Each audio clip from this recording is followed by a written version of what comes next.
룻기를 조금 더 하려고 그래요. 이게 한번 하고 마치려고 그러는데 스토리가 전개가 되면서 조금 더 하면 좋겠다 생각이 됐어요. 하나님은 사랑을 통해서 역전의 드라마를 전개하십니다. 룻기가 감동적인 것은 룻기 속에 복음이 담겨 있기 때문이죠. 복음 속에는 사랑이 담겨 있습니다. 그 사랑이 아주 놀라운 드라마가 룻기에 담겨 있습니다. 또 하나는 이 복음 속에 또 룻기 속에는 역전의 드라마가 담겨 있습니다.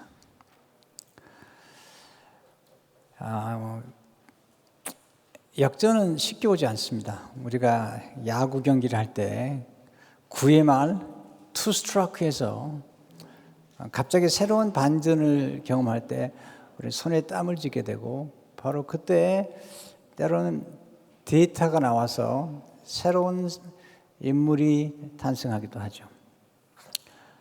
여러분 아시는 것처럼 우리가 야구 경기를 수없이 보지만 9회 말 투 스트라이크에서 이게 나오는 역전의 드라마는 자주 있는 게 아닙니다. 자, 우리에게는 모두 인생의 역전의 드라마의 주인공이 될 수 있는 가능성은 있지만, 그러나 여러분들이 역전의 드라마의 가능성이 있는 주인공이 되려면 루스에게서 배워야 됩니다. 그리고 나오미에게서 배워야 됩니다. 그래야만이 인생의 역전의 기회가 왔을 때 그 기회를 포착할 줄 알아야 되는데, 거기서 반전이 일어나는데, 그러려면 굉장히 지혜로운 사람이 되어야 됩니다. 사실 룻이라는 여인이 역전의 드라마를 경험한 건 쉬운 게 아닙니다. 이방 여자입니다. 모압 사람은 이스라엘 백성들이 상종을 하지 않으려고 했던 그런 족속이에요. 거기다 과부죠. 흠이 많아요. 그 당시에 과부는 흠이 있는 거예요. 자체가. 지금은 다르지만. 또 거기다 아이도 없어요. 아이가 없다는 것은, 자녀가 없다는 것은 미래가 없다는 거예요. 그 당시에. 보험학이 없기 때문에. 그 당시 문화에서는 지금도 중동에 그런 일들을 많이 보지만 그 당시 문화에서는 젊은 과부, 그것도 이방 여자는 아무나 건드려도 문제가 안 될 만큼 그런 문화에 있었던 거예요. 그래서 룻이 보아스를 만났을 때 보아스가 제일 먼저 해준 게 뭐냐면 룻을 보호해 준 거죠. 룻기장 8절 9절을 보게 되면 보아스가 룻에게 이르되 내 따라 들으라. 그들이 베는 밭을 보고 그들을 따르라. 내가 그 소년들에게 명령하여 너를 건드리지 말라 하였느니라. 그 당시에 과부를 건드리는 건 누구나 할 수 있는 일이고 때로는 이방 여인이라면 문제가 안 되는 그런 때예요. 근데 룻이 보아스가 소년들에게 이 여인을 건드리지 말라고 하는 말을 듣는 그 순간에 이상한 떨림이 오기 시작했어요. 나를 보호해주는 사람이 있구나. 그 떨림의 순간에 이게 역전의 드라마가 펼쳐지는 어떤 어둠의 빛이 비추는 경험을 하는 거죠. 책에서 배우는 몇 가지 교훈. 첫째로 하나님이 펼치시는 역전의 드라마 속에는 사랑이 담겨 있죠. 룻의 이야기는 사랑이죠. 시어머니와 며느리 사랑, 또 며느리와 시어머니의 사랑, 그리고 보아스와 룻의 사랑이라는 사랑이죠. 사랑의 기술을 가르치는 게 룻기예요. 여러분 사랑이 쉽다고 생각하세요? 어렵다고 생각하세요? 사랑은 배워야 됩니다. 사랑은 절대로 저절로 이루어지는 게 아닙니다. 정말 진정한 사랑을 하려면 엄청난 지식과, 다시 말씀드려요, 엄청난 지식이라는 것은 남자를 알고 여자를 아는 거죠. 사람을 아는 거죠. 기질과 성향도 아는 거죠. 정보와 그 다음에 훈련과 절제와 그리고 기다림과 그리고 소통의 능력이 없으면 사랑이 이루어지지 않습니다. 사랑은 아주 어려운 것입니다. 사랑이 왜 중요하냐면 사랑은 생명을 낳는 거예요. 생명을 키우는 거예요. 네, 두 사람이 만나가지고 사랑한다는 것은 두 사람 사이에 자녀가 태어나는 거예요. 그 자녀를 잘 키울 수도 있고 자녀 인생을 망가뜨릴 수도 있는 훈련되지 않은 사랑을 가지고 결혼한 사람들의 경우는 자녀 생애를 망가뜨릴 수도 있는 거잖아요. 우리가 운전을 하지만 운전이라고 다 잘하는 게 아니잖아요. 운전은 그냥 하는 게 아니잖아요. 저도 처음에 미국 와서 운전을 처음 배울 때 정말 어렵더라고요. 프리웨이를 탔는데 벌벌 떨었습니다. 운전하려면 지식이 있어야 되고 정보가 있어야 되고 법규를 알아야 되고 그리고 법규가 바뀌는 걸 알아야 되고 그리고 연습을 해야 돼요. 훈련을 해야 되잖아요. 누가 운전을 잘하는 사람이죠? 운전이 왜 중요한 거죠? 운전은 생명과 관계 있는 거예요. 여러분의 생명과 만약 여러분들이 여러분의 자녀를 태우고 운전하고 간다면 그 여러분의 자녀의 생명이 여러분 운전에 달리는 거예요. 운전 함부로 하면 안 되는 거예요. 어느 사람 막 운전할 때 막 그냥 장난을 치는 것처럼 해요. 막 멋있게 보이려고 막 이렇게 하고 막 두 손을 펴고 운전을 하고 막 그런 이거 죽으려고 환장하는 거죠. 절대 그러면 안 되는 거예요. 뿐만 아니라 자기의 생명뿐만 아니라 다른 사람의 생명과도 관련되는 거예요. 우리가 뭐든지 한번 진지하게 생각해 보면 그것이 굉장히 중요한 거예요. 그럼 누가 운전을 잘하는 걸까? 간단합니다. 조심해서 해야 돼요. 본인이 익숙하다고 생각하면 함부로 합니다. 인간은 뭐든 익숙해지면 소홀하게 되고 그리고 심지어는 경멸하게 되고 또 거칠어집니다. 좋은 게 아닙니다. 여러분 고수들을 말이죠. 고수들, 사업의 고수들, 또 탁월한 멘토의 고수들, 탁월한 설교가들, 탁월한 기업가들, 탁월한 닥터들, 탁월한 예술가들은 항상 기본에 충실한 사람들이에요. 초심이라는 거. 초심이 뭐죠? 조심스러운 마음이에요. 늘 조심하는 거예요. 오늘 제 아내 얘기를 좀 할 텐데요. 좀 여러분 이해해 주십시오. 왜냐면 워낙 주제가 그래서 얘기를 해더라도 좀 이해를 하십시오. 또 저 인간이 또 그러지 마시고 여러분 진짜 겸손한 사람은 똑같은 얘기를 해도 처음 들은 것처럼 듣는 사람들이 겸손한 사람이래요. 근데 제 아내 처음 만났을 때 제가 얼마나 조심스럽나 몰라요. 정말 조심스럽더라고요. 근데 지금은요 더 조심스러워요. 지금은 내가 다 죽었어요. 그러니까 보세요. 82년에 결혼해가지고 37년째 들어가는데 제 가정의 결혼 생활이 비교적 잘 유지가 된다는 생각이 들어요. 여러분 자녀들을 함부로 대하면 안 돼요. 여러분 아내와 남편도 함부로 대하면 안 돼요. 사랑은 건드는 게 아니에요. 보아스가 소년들에게 이 여인을 건드지 말라는 거예요. 건드는 것은 무리한 거예요. 건드는 것은 책임지지 않으면서 쾌락을 추구하는 거예요. 건드는 건 폭력이에요. 누군가를 정말로 사랑한다면 그럴 수는 없는 거예요. 참된 사랑은 무리하지 않습니다. 참된 사랑은 거칠지 않습니다. 그래서 사도 바울이 고린도 13장 4절 5절에 보면 사랑은 온유하며 무례히 행하지 아니하며 루드하는 건 사랑이 아닙니다. 진정한 사랑은 honor, respect가 필요한 거죠. 여러분 역전의 주인공이 되고 싶다면 사랑을 배우셔야 돼요. 많은 사람들이 사랑을 중요하다고 생각하는데 내가 수많은 커플들을 결혼 주례해 왔는데 결혼 주례할 때마다 상당히 실망할 때가 많아요. 왜냐하면 결혼이 정말 중요하다고 얘기해요, 말은. 그리고 진짜 중요하다고 그러면서도 결혼에 관한 책을 한 권도 읽지 않고 결혼하겠다는 사람들이 하나둘이 아니에요.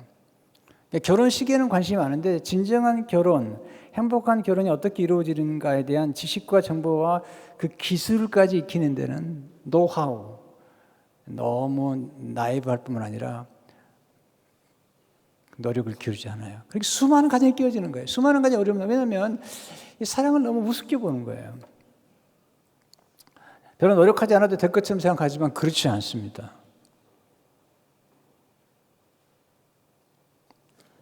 노력해야 됩니다.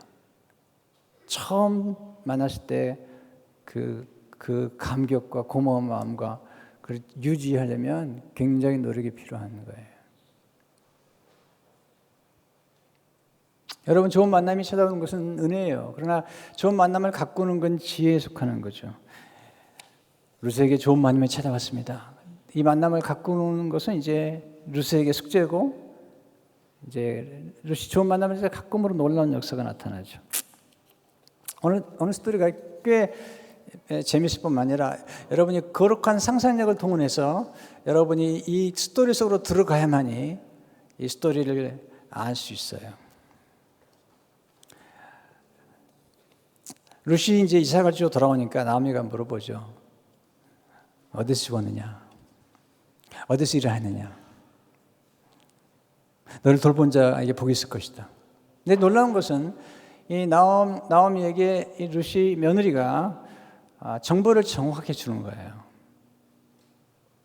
이 정보를 주고받아야 돼요. 그러니까 며느리가 시어머니에게도 시어머니가 또 필요한 정보를 며느리에게 줘야 돼요. 시어머니가 며느리에게 주는 정보에 대해서 제가 다음 시간에 말씀드리겠어요. 다음 시간에 기회가 오실 거죠. 여러분, 사랑의 고수를 좀 만나봐야 돼요. 이 나오미는 사랑의 고수예요. 작업의 정석의 책을 일찍이 룻기에 쓴 사람이에요. 작업의 정석 따로 읽을 필요 없어요. 제가 알려 드릴게요. 룻기에 나와 있어요. 룻기장 19절을 보세요. 시어머니가 그 길에 오늘 어디서 죽었느냐, 어디서 일을 하느냐, 너를 돌본 자에게 복이 있기를 원하노라 하니 루시 누구에게서 일하였는지를 시어머니에게 알게 하여 이르되 오늘 일하게 한 사람의 이름은 보아스니이다. 보아스란 말을 듣는 순간에 나오미는 남편이 죽었고 두 아들이 죽었어요. 자기가 젊다면 또 아들이나 딸을 낳을 수 있는 기력이 있을지 모르지만 없어요. 거기다가 두 며느리 가운데 한 며느리는 지금 모압으로 돌아갔죠. 한 며느리는 이건 이방 여자예요. 그렇기 때문에 이게 기회가 없는 거죠. 그런데 보아스라는 이름을 듣는 순간 만약에 보아스가 루시란 며느리를 받아준다면 엘리멜렉의 자기 남편 엘리멜렉의 대를 이을 수 있는 종손, 대를 이을 수 있는 종손을 낳을 수도 있겠다라는 생각이 드는 거죠. 그래서 칭찬합니다. 보아스가 누군가를 루스에게 가르쳐줍니다. 20절 보시면 나오미가 자기 며느리에게 이르되 그가 여호와로부터 복을 받기를 원하노라. 그가 살아있는 자와 죽은 자에게 은혜 베푸기를 그치지 아니하도다 하고 나오미가 또 그 이르되 그 사람은 우리와 가까우니 이 가깝단 말은 친족이란 뜻이에요. 우리 기업을 물을 자 중에 하나니라 하니라. 이게 기업을 물을 자란 말이 굉장히 중요한데 영어에 보면 one of our kinsmen redeemers. 기업 물을 자는 구속자라는 뜻을 가지고 있어요. 기업 물을 자는 이름의 뜻을 조금 제가 설명해 드릴게요. 기업 물을 자 히브리어로 고엘이라는 말이에요. 고엘 제도란 말이 나오는데요. 범죄적으로 친척 가운데 구속자라는 뜻이죠. 구속이란 말이 무엇이죠? 사서 자유케 하는 거예요. 여기서 고엘제도 나옵니다. 친족 구속자는 남에게 돈이 없어가지고 땅을 한 친족이 팔았어요. 빚 때문에. 그러면 이 친족 구속자가 정당한 대가를 대신 지불하고, 이 중요한 표현이에요. 대신 지불하고 되찾아서 원주인에게 돌려주는 거예요. 또한 빚 때문에 노예가 돼서 팔려간 친족을 대신해서 그 몸값을 지불하고 그를 사서 자유해주는 사람. 그리스도와 똑같은 역할이죠. 그러니까 이 기업 물을 자를 모르면 여러분은 구속의 신비를 모르는 거예요. 기업 물을 자는 자비를 베푸는 사람이에요. 은혜를 베푸는 사람이에요. 왜? 자기가 희생해가지고 친척을 회복시키는 기업 물을 자는 해목자입니다. 이게 중요해요. 그 다음에 보세요. 이거 중요해요. 또한 기업 물을 자는 형제의 과부와 결혼해서 형제가 과부가 되면 큰형이 결혼했는데 형이 죽었어요. 그럼 형수가 과부가 됐잖아요. 그러면 그 동생이 과부된 형수에게 들어가서 아이를 대신해서 아이를 낳게 해주는 사람이에요. 고엘제도 가장 중요한 사항 가운데 하나는 형제가 자식이 없이 죽었을 때 가장 가까운 형제손으로 그 과부 형수나 제수와 계대 결혼하여 죽은 자의 이름을 전수시켜주는 것입니다. 그 목적은 가문이 끊어지는 일이 없도록 그 가문의 대를 이어주는 것입니다. 더불어 죽은 자의 아내가 보호와 부양을 받도록 도와주는 독특한 제도죠. 과부는요, 소망이 없는 거죠. 거기다 자녀까지 없으면요, 누군가가 돌봐줘야 되는데 누군가 기업 물을 자가 돌봐주는 것입니다. 자, 기업 물을 자가 갖춰야 될 세 가지 조건이 있어요. 첫째는 가까운 친족이어야 돼요. 그래서 룻기 2장 10절을 보게 되면 이렇게 말하죠. 그 사람은 우리가 가까우니 그 친족이라는 거죠. 가까운 친척이라는 거죠. 우리 기업 물자 중에 하나니라니라. 그러니까 형제들이 있는데요. 형제 중 하나가 죽으면 그 죽은 형제의 아내와 동침을 해서 그 형제의 이름의 대를 이어주는 게 이 고일제도라는 거예요. 자, 신명기 25장 5절 6절을 보게 되면 형들이 함께 사는데 신명기 25장 5절 6절을 보면 형들이 함께 사는데 그중 하나가 죽고 아들이 없거든 그 죽은 자의 아내는 나가서 타인에게 시집가지 말 것이요. 네. 그의 남편의 형제가 그에게로 들어가서 그를 맞이하여 아내로 삼아 그의 남편의 형제된 의무를 그에게 다 행할 것이요. 그 여인이 낳은 첫 아들이 그 죽은 형제의 이름을 잊게 하여 그 이름이 이스라엘 중에서 끊어지지 않게 할 것이니라. 이스라엘에서는 12지파인데요.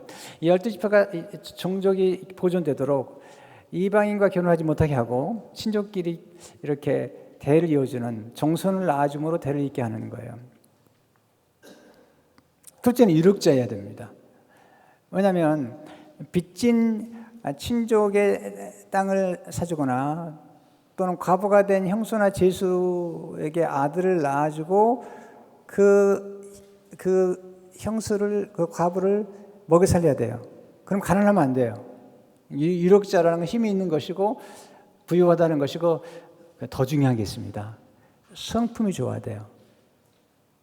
은혜를 베풀 줄 아는 자비를 베풀 줄 아는 그런 성품을 가진 사람만이 유력자가 될 수 있죠. 룻기 2장에 가면요, 이 룻기를 쓴 이 소설처럼 쓰는 실제 사건이죠. 툭 던져 2장 2절에 보면은 나오미 남편 엘리멜렉의 친족으로 유력한 자가 있으니 그의 이름은 보아스더라. 이 보아스라는 이름은 굉장히 중요해요. 여러분 이제 가끔 대표기도를 한 분들이 솔로몬의 성전의 두 기둥처럼 하나님 훌륭한 일꾼이 되겠다고 기도하잖아요. 솔로몬의 성전에 기둥이 둘이 있었어요. 하나는 야긴 또 하나는 보아스죠. 역대하 3장 17절을 보게 되면 그 두 기둥을 성전 앞에 세웠으니 왼쪽에 하나요 오른쪽에 하나라. 오른쪽 것은 야긴이라 부르고 왼쪽 것은 보아스라 불렀더라. 뜻이 뭘까요? 야긴이라는 뜻은 그가 세우다는 뜻이에요. 성전은 하나님이 세웠다는 거예요. 사람이 세운 게 아니라는 거예요. 사람이 세운 것은 보이지만 하나님이 세웠다는 거예요. 보아스라는 이름은 그 안에 힘이 있다는 거예요. 하나님 안에 능력이 있어가지고 하나님이 세우셨다는 거예요. 자 보세요. 우리가 이번에 이제 비전센터 성전을 지은 거죠. 이걸 우리가 지은 것처럼 보이지만 아닙니다. 하나님이 하신 거예요. 하나님의 능력으로 하신 거예요. 우리는 하나님이 하신 일에 동참했던 거죠. 자, 조금 더 적용해 보면 성경은 여러분과 저를 하나님의 성령이 거하시는 성전이라고 그랬어요. 그럼 성전을 세울 때 하나님이 세우신다는 거예요. 그러니까 여러분과 제 인생을 누가 세우는가? 하나님이 세우시는 거고 그것은 하나님의 능력으로 성령의 능력으로 세워나가는 것이죠. 세 번째는 자원에서 책임을 감당해야 돼요. 이건 분명한 의무예요. 형제의 아내가 형수가 만약에 살다면 그 동생이 반드시 책임을 감당해야 돼요. 그런데 그냥 하면 안 돼요. 자원해서 해야 돼요. 억지로 하면 안 돼요. 자, 예수님이 오신 족보를 거슬러 가면 예수님이 유다 지파에 오셨어요. 자, 유다가 결혼해가지고 아들 셋을 낳았어요. 아들 이름들이 엘, 첫 번째가 엘이라는 이름이었고 둘째가 오난, 세 번째가 셀라예요. 근데 첫 번째 아들과 결혼한 여인이 다말입니다. 유명한 여자죠. 왜냐하면 예수님 족보에 들어갔으니까. 그리고 룻기 4장에도 다말이 나와요. 근데 성경 보면 이 엘이 하나님 앞에 악을 행함으로 하나님이 그를 죽입니다. 엘이 죽으니까 유다가 동생 오난에게 명합니다. 형수에게 들어가서 내 형의 대를 이어라. 근데 오난이 형수에 들어가서 동침을 하다가 형수가 아들을 낳아도 자기 아들이 안 될 걸 알고 땅에다가 설정을 합니다. 하나님이 그를 죽입니다. 왜? 의무를 다하지 않았기 때문에. 제가 성경 읽다가요, 이 이야기를 읽다가 처음엔 이게 이해가 안 됐어요. 이 별 얘기가 다 써 있구나, 이렇게요. 창세 38장 8절 10절 보세요. 유다가 오난에게 이르되 내 형수에게로 들어가서 남편의 아우된 본분을 향하여 내 형을 위하여 씨가 있게 하라. 오난이 그 씨가 자기 것이 되지 않을 것을 알므로 형수에게 들어갔을 때 그 형에게 씨를 주지 아니하려고 땅에 설정하매 그리 여호와가 보시기에 악함으로 여호와께서 그들을 죽이시니. 오난의 죄는 책임을 다하지 않은 거예요. 그것도 기쁨을 하지 않은 거죠. 그러니까 보아스가 이 룻의 구속자가 기업 부를자가 되려면 첫째는 친족해야 되고 두 번째는 유력자가 되고 세 번째는 자원해야 되는데 거기 딱 맞는 사람이 보아스인 거예요. 그는 산자와 죽은 자에게까지 죽은 자의 친족에게까지 은혜를 베푸는 사람이기 때문이죠. 두 번째, 하나님의 사랑을 성사시킬 수 있는 중매자를 통해 역사하시죠. 나오미가 중매자죠. 나오미는 룻이 전해준 보아스와 룻에 관한 스토리를 들으면서 이상한 느낌을 갖습니다. 나중에 룻이 또 하나의 정보를 줍니다. 시어머니, 내가 이 보아스의 밭에서 곡식을 이삭을 주었습니다. 그랬더니 시어머니가 와, 그는 산자와 죽은 자에게 은혜를 베푸는 우리 친족이고 기업 물을 자. 어쩌면 내 남편과 내 아들의 기업을 이어줄 그런 남자일 수 있다라고 얘기를 한 거예요. 뭐 아직 룻은 잘 모르지만, 근데 룻이 그 말을 듣고 또 하나의 정보를 흘려주죠, 시어머니한테. 대단히 좋은 거예요. 22절에 보니까 나오미가 며느리 룻에게 이르되 내 딸아,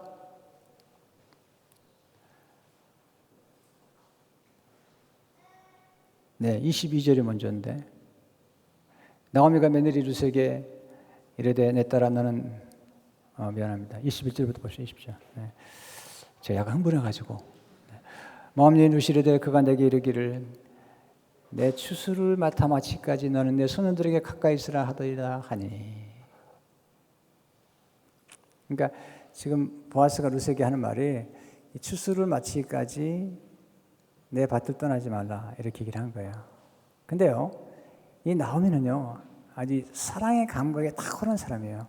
그 말을 딱 듣는 순간에 이 보아스가 룻을 계속 보고 싶구나 이걸 느끼는 거예요. 여러분, 사랑을 잘하면 어떤 말을 들었을 때 그 감각이 탁월해야 돼요. 무슨 말을 하는지 알아들어야 돼요. 여러분, 말을 듣는다고 알아듣는 게 아닙니다. 말을 들었을 때 해석이 중요한 거죠. 부부 사이도 말이 안 통하는 분들은요 뭔 말 하는지 몰라요. 여러분, 알아들어야 돼요. 여러분들이요. 정보가 중요한 게 아니라 정보를 어떻게 해석하는 게 중요한 거잖아요.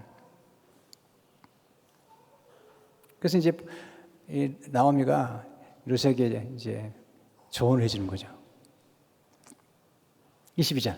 나오미가 며느리 룻에게 이르되 내 딸아 너는 그의 손들과 함께 나가고 다른 밭에서 사람을 만나지 않은 것이 좋으니라 하는지라. 마지막 부분 중에 다른 밭에서 사람을 만나지 않은 것이 좋으니라. 이 말을 보시면 그 당시에 젊은 과부는 처음에 말씀드린 것처럼 위험에 노출되어 있습니다. 그래서 아무나 건드릴 수도 있고요. 거기다가 이방 여자잖아요.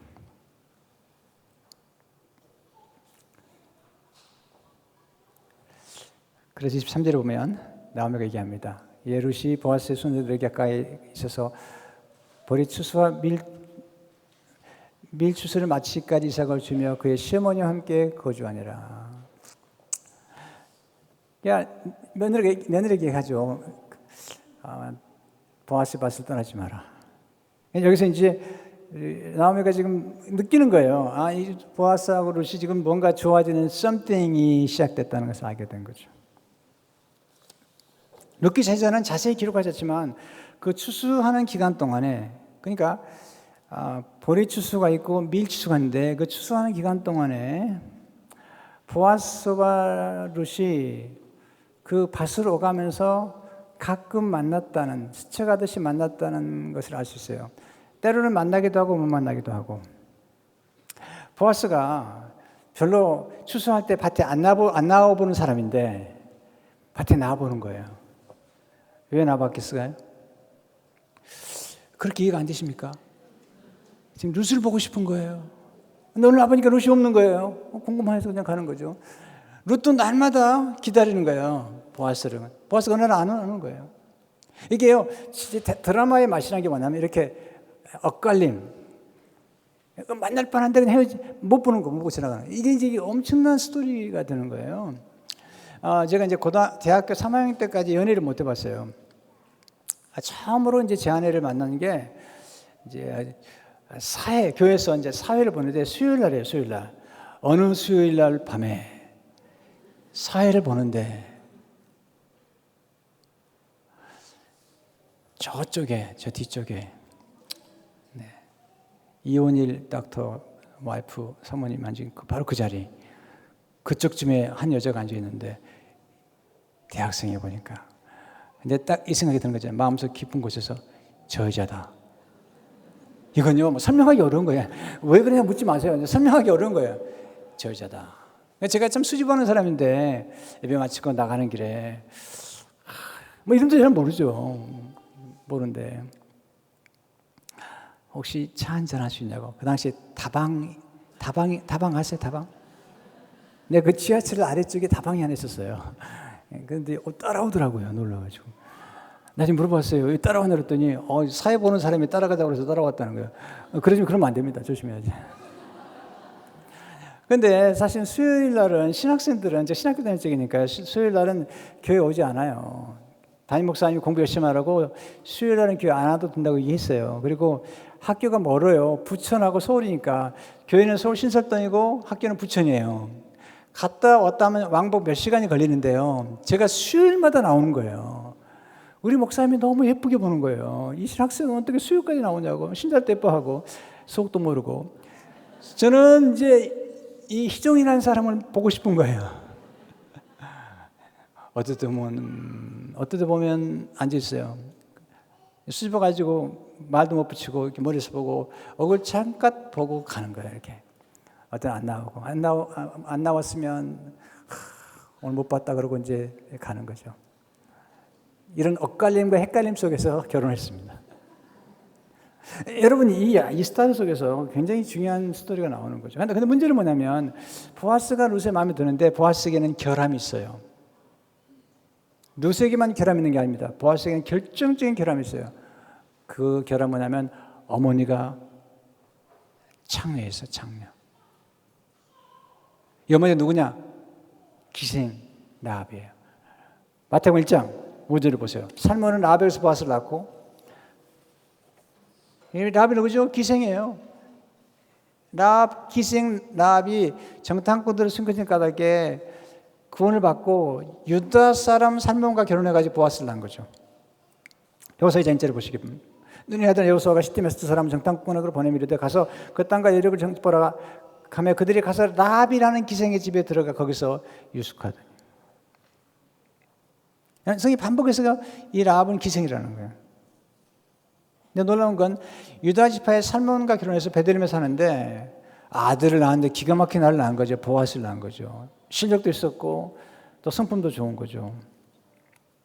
근데 문제는 사람들이 기생의 창녀의 아들에게 딸을 주려고 하지 않는 거예요. 그리고 지나갈 때마다 뒤에다가 대고 얘기하는 거죠. 창녀의 아들이다. 여러분, 이게 엄청난 상처를 준 겁니다. 대놓고 주는 상처보다 은밀히 주는 상처가 더 깊습니다. 여러분, 작은 상처가 더 깊이 들어가는 거예요. 차라리 그냥 대놓고 한 방 하면 그냥 오케이 되겠는데 뒤에서 한마디 하면 여기 깊은 상처로 남아요. 저 어릴 적에 바늘집 아들이었어요. 제 이름이 준민인데 이름도 부르지 않아요. 바늘집 아들 왔냐? 네. 또 지나가면 바늘집 아들 지나간다고. 이게 뒤에서 들리는 거예요. 이게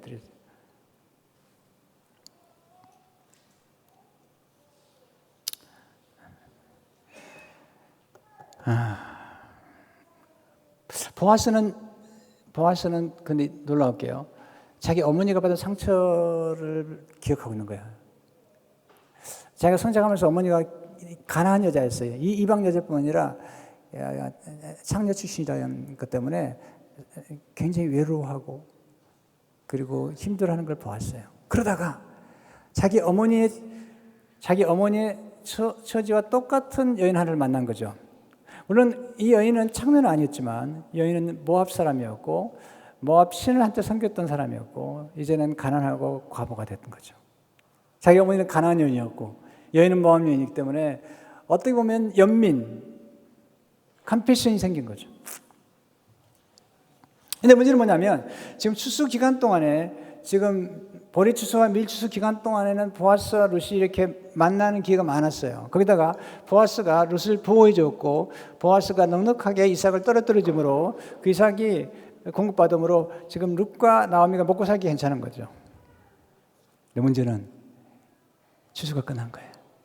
추수가 끝난다는 말은 보아스와 룻이 단절된다는 거예요. 그리고 공급도 단절된다는 거예요. 나오미가 바로 그 순간, 나오미는 아주 타이밍을 정확하게 하는 여자예요. 바로 그 순간 안 되겠다. 이제 내가 나서서 적극적으로 나서가지고 이 두 사람을 연결시켜야겠다. 중매자가 되어야겠다. 이렇게 3장 1절에 보면. 룻이 어머니에게 나오미가 그 얘기를 해. 내 딸아. 여기서 딸이란 말이요. 그냥 딸이 아닙니다. 그 며느리란 말보다는 내 딸아 이 말은 뭐냐면 너희는 아이를 낳을 수 있는 여자다. 그런 함축적인 의미를 가진 히브리 말이에요. 내 딸아. 내가 너를 위하여 안식할 곳을 구하여 너를 복되게 하지 않겠냐. 이 안식이란 단어가 히브리어로 마누하인데요. 이 말은 쉬다, 정착하다. 지금 이방 땅에 와가지고 정착을 못하고 있는 거죠. 먹을 것도 없고 지금 그를 보여줄 사람 아무도 없는 거죠. 거기다가 이제 추수가 끝나면서 지금 보아스가 헤어져야 될 상황이잖아요. 근데 그 중요한 건 안식할 곳이라는 뜻의 더 깊은 의미는 결혼이라는 의미를 가지고 있어요. 결혼을 통해서 안식할 수 있도록 도와주겠다는 거죠. 좋은 만남은 안식을 제공해주는 만남이죠.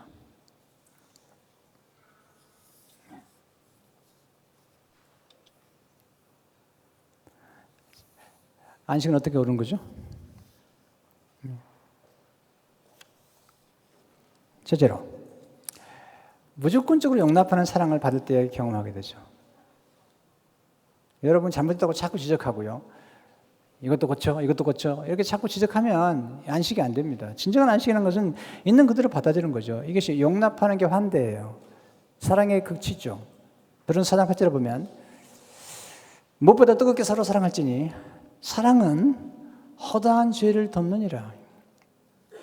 이게 지금 이제 미국에서 이렇게 미국 사람들 가운데 미국 사람들 가운데 비교적 청소년 때도 자살도 하지 않고 이렇게 성장하는 아이들을 조사해 본 결과 놀라운 걸 발견했어요.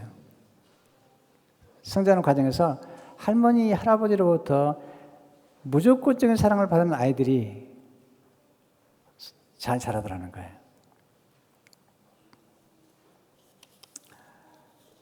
네. 여러분 생각 가운데 꼭 할머니, 할아버지가 아니더라도요, 여러분은 무조건 신뢰해주고, 무조건 받아주고, 여러분의 가지고 있는 무한한 가능성을 믿어주는, 언제든지 여러분을 찾아오실 때마다 받아줄 수 있는 바로 그런 사람을 만나면, 이건 여러분의 축복이에요, 축복. 이게 무조건적인 사랑을 받을 수 있는 사람들. 이제 저희가 손녀가 이제 셋이 됐는데요. 첫째 딸이 이제 두 손녀를 낳았는데, 첫째 딸이 선생이에요. 그래가지고 이게 아이들을 이렇게 디스플린 시키고 그래요. 또 우리 사이가 미국 머린 출신이어가지고 디스플린을 잘해요. 그러니까 집에서는 아이패드를 못 봐요. 아이패드 못 보게 돼 있어요. 근데 우리 집에 오면 들어와서부터 나갈 때까지 아이패드를 보고 계세요. 무조건 용서가 되는 거예요. 무조건 용납이 되는 거예요. 물론 이제 숙제는 뭐 간단히 해놓고요. 그냥 노는 거예요. 그래서 아이들이 엄마한테 대다 맞고 아빠한테 대다 맞고 할머니 품에 달려올 수 있다면 그건 좋은 거예요. 물론 이제 부모도 무조건 사랑을 해야 되죠. 그러나 그 사랑이 놀라운 결과를 가져오는 거죠. 두 번째 안식은 보호해주는 사랑을 받을 때 경험하죠. 누군가 보호해줘야 돼요. 우리를. 인생은 터프해요. 공격도 많아요. 근데 보호해주려면 반드시 유력자여야 돼요. 힘이 있어야지 보호해주는 거예요. 하나님께서 우리를 보호해주기 위해서 때로는 우리 곁에 힘 있는 사람들을 통해서 우리를 보호해주는 거예요. 저는 미국 3개월 만에, 언제 3개월 만에 돈이 다 떨어지고 너무 어려웠습니다. 그런데 하나님이 은혜를 주셔가지고 상당히 힘이 있고 유력한 사람들을 제 주에 붙이셨어요. 그래가지고 여기까지 온 거예요. 제가 아시겠지만 오래전에 어려움을 당할 때는 진짜 무서웠어요. 네. 제가 얼마나 공격을 받았는지 막 감옥에 집어넣겠다고 그러고 그런데 하나님께서 제 곁에 훌륭한 장로들과 안수집사님들을 탁 받쳐줬어요. 그래가지고 저를 보호해 주시고 그리고 교회가 새롭게 시작된 거죠. 그래서 저는 우리 장로님들, 권사님들, 집사님들 만날 때마다 이렇게 큰 절 하고 싶어요. 이렇게. 또 지금도 우리 교회 와서 저를 격려해 주시는 분들 많은데, 네. 그래서 보호를 받는 거죠. 세 번째, 지속적인 공급을 받을 때 안식을 경험하게 되죠. 배고프면요, 잠 못 자요. 네, 배고프면 잠 못 자요. 또 내일 먹을 게 없다면 이건 안식할 수 없습니다. 근데 놀라운 건 보아스가 룻을 만났을 때 보아스가 룻에게 아주 넉넉하게 주죠. 룻 2장 14절을 보게 되면 그가 볶은 곡식을 주매 룻이 배불리 먹고 남았더라. 더 중요하겠습니다. 공급이 지속적일 때, 꾸준할 때 그때 안식하게 되죠. 룻이, 자 보세요. 룻이 보아스의 밭에서 추수하는 동안은 계속해서 공급이 됐던 거죠. 문제는 뭐냐면 이제 추수가 끝났다는 거예요. 그래서 지속적으로 공급받을 수 있는 그런 공급처를 마련하는데 이게 이제 나오미 볼 때는 보아스와 룻의 관계가 되면 가능하다고 보는 거죠. 네 번째 안식은 위로를 받을 때 경험하게 되죠. 가정은 위로받는 것이죠. 남편 힘들면 위로받고 아내도 위로받고 그랬는데 우리 다 위로가 필요해요. 원래 가정이란 말의 뜻, 안식이라는 말의 뜻과 위로라는 말의 뜻이 거의 비슷해요. 룻 1장 9절을 보세요. 여호와께서 너희가 가서 각기 남편의 집에서 위로를 받게 하시기 원하노라. 너희 다시 재혼해가지고 위로를 받아야 되겠다. 남편 다 죽었으니까. 그러니까 남편과 가정은 우리에게 위로의 처소가 다 되는데 남편들이요 아내를 위로해 주셔야 돼요. 얼마나 힘들지 몰라요. 가정 꾸려나가고 거기다가 요즘 일까지 하잖아요. 아내들이요. 옛날과 다르게. 얼마나 힘든지 몰라요. 물론 아내도 남편을 좀 위로해 줘야죠. 수고했다고 당신에게. 인정해 주는 거죠. 위로라는 것은 잘한 걸 잘했다고 인정해 주는 거예요. 수고했다고 말해 주는 거예요. 우리는요 참 인색해요. 잘한 걸 잘했다고 말해주면 돈도 들지 않는데 그건 안 하려고 들어요. 이게 사랑의 기술이 없어서 그래요. 2장 11절에 보세요. 보아스가 사랑의 고수예요. 보아스가 대답하여 이르되 내 남편이 죽은 후로 내가 시어머니에게 행한 모든 것과 내 부모가 곡을 떠나 전에 알지 못한 백성에게 온 일이 내게 분명히 알려지니라. 이게 위로를 받는 거예요. 나를 인정해 주시고 거기다 상까지 말하는 거예요. 12절에 여호와께서 내가 행한 일에 보답하시기를 원하며 이스라엘 하나님 여호와께 그의 날개 아래의 보호를 바로 내게 온전한 상을 이 온전한 상이라는 게 영어로 보면 richly, abundantly reward. 여러분 생애가 하나님께 헌신하고 하나님이 인정해 주시고 여러분에게 상을 주시는 거예요. 그때 보아스가 받는 말을 들으면서 룻이 위로를 받아요. 19절 이렇게 말해요. 룻이 이르되 내 주여 내가 당신 은혜 있기를 원하나이다. 나는 당신의 하녀 중에 하나와도 같지 못하오나 당신이 하녀를 위로하시고 마음을 기쁘게 하는 말씀을 하셨나이다 아니라 네, 위로하셨다. 우리는 서로 위로가 필요해요. 일이 힘든 게 아니라 위로가 없는 게 힘든 거예요. 여러분 아무리 일이 힘들어도 알아만 주고 거기다가 앞으로 상급받을 그런 거룩한 기도만 있다면 우리는 얼마든지 견뎌낼 수 있습니다. 조금만 위로해 주세요. 잘한 거 잘했다고 말해 주세요. 아침이 되면 제 아내가 꼭 이제 주일 아침에 밥을 해줘요. 이렇게 오늘 아침에 밥을 해서 밥을 먹고 하루를 이제 뛰어야 되니까 한 6시쯤 일어나가지고 이제 한 6시쯤 밥을 준비해 주지 아내가요. 더 일찍 일어나지만 6시에 밥을 이제 가져오면 제가 밥을 먹죠. 그리고 밥을 먹고 날 때마다 늘 이 얘기 좀 있습니다. 여보, 집밥이 최고야. 당신 최고야. 여러분, 아합을 하려면요, 나처럼 하셔야 돼. 그러나 진심을 담아야 돼. 그냥 하면 안 됩니다. 근데 제 아내는 들을 때마다 늘 감격해요. 좋은가 봐요. 사실 뭐 별거 아니거든요. 똑같은 건데 의미를 줄 때마다 달라지는 거예요. 마지막으로 안식은 미래에 대한 소망을 경험할 때 경험하죠. 내일에 대한 소망이 없으면 어떻게 안식해요? 근데 보아스를 만나면 보아스 좋은 사람 안에 모든 게 담겨 있는 거예요. 여러분, 좋은 것을 만나는 것보다 더 좋은 사람을 만나면 좋은 사람 모든 게 다 있는 거죠. 이렇게. 근데 문제는 뭐냐면 이 두 사람이 너무 절제된 사람이기 때문에 서로가 사랑한다고 일 못하는 거예요. 두 사람이 결함이 있기 때문에. 근데 여기에 중매자가 나타난 거죠. 적극적인 중매자가. 그래서 다음 시간에 오시게 되면 이 두 사람을 어떻게 엮어주는지, 이 중매자의 사랑의 고수, 작업의 원석, 제가 가르쳐 드릴게요. 다음 주에 다 오실 거죠? 이거 기가 막힌 얘기예요. 이런 시간에도 주무시는 분들은 놀라운 분들이에요. 사랑하거나 거리가 아주 먼 분들이에요. 네. 사랑이 얼마나 중요한데. 그리고요, 제가 살아보니까 사랑을 배우고 연습하니까 더 기뻐져요. 인간은요, 다른 사람이 행복하게 만들어지면서 행복할 수밖에 없는 게 인간이 그렇게 만들어졌어요. 여러분, 제가 얼마나 좀 행복한 줄 아세요? 여러분들이 행복하니까 진짜 행복한 거예요. 오늘도 텐트를 쳤는데요. 우리 관리부에서 텐트를 쳤는데요. 나갔는데요. 제가 친 것도 아닌데 저보고 감사하대요. 너무 행복해 하는 거예요. 왜냐하면 한 110명 들어가는 정도 텐트를 쳤거든요. 우리가 이제 곧 또 한 300명 들어가는 텐트를 치려고 그래요. 근데 여러분들이 행복해하는 모습 볼 때마다 제가 너무 행복한 거 있죠. 인간은 그렇게 만들어져 있습니다. 여러분, 누구나 사랑을 할 수 있는 무한한 잠재를 가지고 있어요.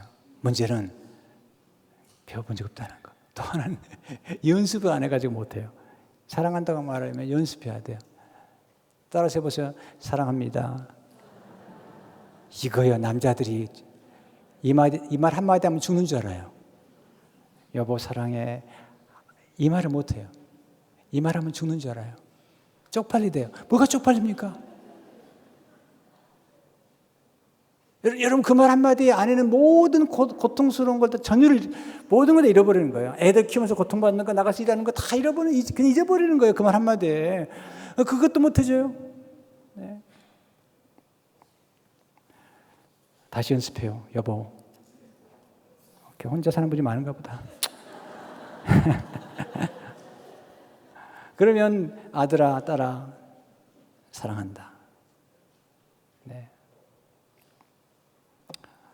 근데 문제는 우리 인간에게는 이렇게 보아스와 같이 탁월한 사랑할 수 있는 사람이 많지 않다는 거죠. 그래서 우리가 다시 만나는 게 누군가 예수님이시죠. 예수님은 친족 구속자이신 예수님을 만날 때 참된 안식을 누릴 수가 있죠. 예수님 우리 친족이 되셨잖아요. 우리 대신해서 빚값을 지불하시고 우리를 구원하시고 우리를 위로해 주시는 분이시잖아요. 우리를 변호해 주시는 분이세요. 우리 모든 허물을 다 받아주시고 있는 그대로 받아주시고 사랑해 주시죠. 거기다 아름답게 만들어 주시죠.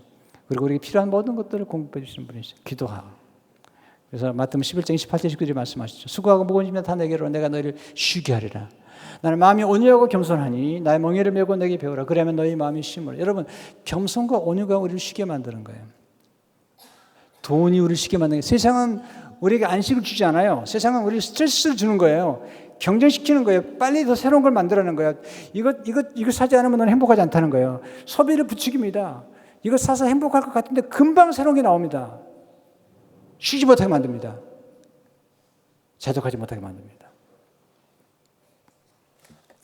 그러나 예수님은 그렇지 않습니다. 어거스틴이 참회록 첫 페이지에 이렇게 기록하고 있습니다. 당신은 우리를 당신을 향해 살도록 창조하셨으므로 당신 안에서 안식할 때까지는 평안하지 않습니다. 우리 예수님 안에서 안식할 때 우리는 다른 사람에게 안식을 제공할 수가 있습니다. 이게 복음의 스토리입니다. 성도 여러분, 예수 그리스도만이 우리에게 진정한 만족을 줄 수 있습니다. 우리에게 진정한 소망을 줄 수 있습니다. 그리고 예수 그리스도의 지혜만이 우리 인생을 역전시킬 수 있는 지혜인 것을 믿으시고 승리하시길 축원합니다. 주님 감사합니다. 오늘 주신 말씀으로 양식을 삼고 아직 인생이 끝나지 않았다는 사실을 알며 또 다른 만남이 또 다른 기회가 있다는 사실을 기억하며 지금도 역전의 드라마를 쓰고 계시는 전능하신 하나님을 의지하는 우리 모두가 되도록 축복하시며 오늘 고통 중에 있는 성도들이 있습니다. 보호해 줄 사람도 없고 위로해 줄 사람도 없는 분들이 있습니다. 주님이 위로해 주시고 또 주님께서 좋은 만남들을 허락하셔서 하나님 진정한 안식을 계속 누릴 수 있도록 축복해 주옵소서. 예수님 이름으로 기도합니다.